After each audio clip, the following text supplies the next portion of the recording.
இந்த திருத்தலமானது வியாசராயர் என்று சொல்லக்கூடிய மைசூர் மகாராஜாவிடம் குருவாக இருந்தவர். அவருடைய ஆட்சிப்படி, அதாவது அவருடைய உத்தரவுப்படி இந்தியா முழுவதும் 732 கோயில் இந்த மாதிரி மூலஸ்தானம் பிரதிஷ்டை பண்ணியிருக்கார். அதில் இந்த திருத்தலம் ஒன்று. சென்னையில் 7 இடத்துல இருக்குது, இதில் ஒன்று.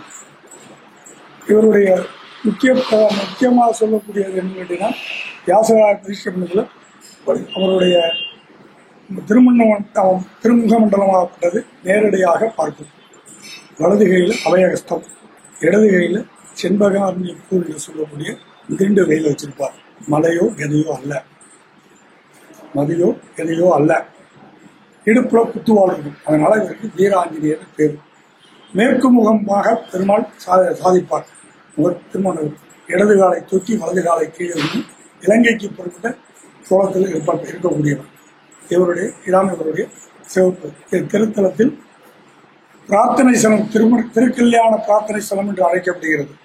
என்னிடம் அந்த கோயிலில் 9 வாரம் வந்து சனிக்கிழமையோ அல்லது வியாழக்கிழமையோ ஒரு எடுத்த நாளில் வந்து 9 சுற்றி வடமாலை சாத்தி, வெத்தலை மாலை சாத்தி, அர்ச்சனை யாதங்களை திருடி வச்சு அர்ச்சனை பண்ணி போனால் இதுவரையும் 90% திருமணம் நடைபெற்று கொண்டிருக்கிறது. அதனால் இது கல்யாண பிரார்த்தனை ஸ்தலம்னு பேர். 2வதாக இந்த கோயிலில் வந்து ஜனவரி மாதத்தில் ஜனவரி 1ஆம் தேதி முத்தங்கி என்று சொல்லக்கூடிய முத்தங்கி சேவை நடைபெறும். தமிழ் வருஷ பிறப்புக்கு கனி அலங்காரம் நடைபெறும்.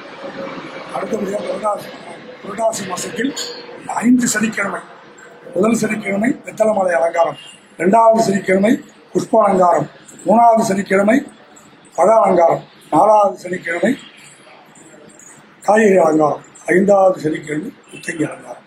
அது புரட்டாசியில் இருந்தாலும் சரி, ஐப்பசியில் தான் நடைபெறும். பக்கத்தில் கிருஷ்ணர் இருக்கார். கிருஷ்ணர் வேணுகோபாலன் சொல்லக்கூடியவர், அதாவது குழந்தை வரம் தரக்கூடியவர் அவர். 18 வாரம் 28 சுத்தவரை சுற்றி அவருக்கு திருமஞ்சனம் பண்ணி ஆடை அலங்காரங்கள் சாதித்தால் சுவாமி பரிபூர்ணமாக கடாட்சம் பண்ணி இதுவரையும் புத்திரவாக்கியம் நடைபெற்றிருந்தார். பில்லி சூனியத்தை போக்கக்கூடிய சக்கரத்தாழ்வாரும் நரசிம்மரும் ஒருவருக்கு நினைக்கிறார். அவருடைய நம்மளுடைய குறைகளை திருத்திக்கூடியவர். 11 சுத்தவரை சுற்றி வழிபட்டு வந்தால் எல்லாம் நடைபெறும். அதே மாதிரி மார்கழி மாதம் 30 நாளும் ஆனந்தூர் பக்த ஜன சபாவால் பஜனை நடைபெறும். காலை வேளையில் 6லேருந்து 7க்குள்ள பஜனை நடைபெறும். அதற்கு பின் வைகுண்ட ஏகாதசிக்கு சுவாமி பொறுப்பாடு நடைபெறும்.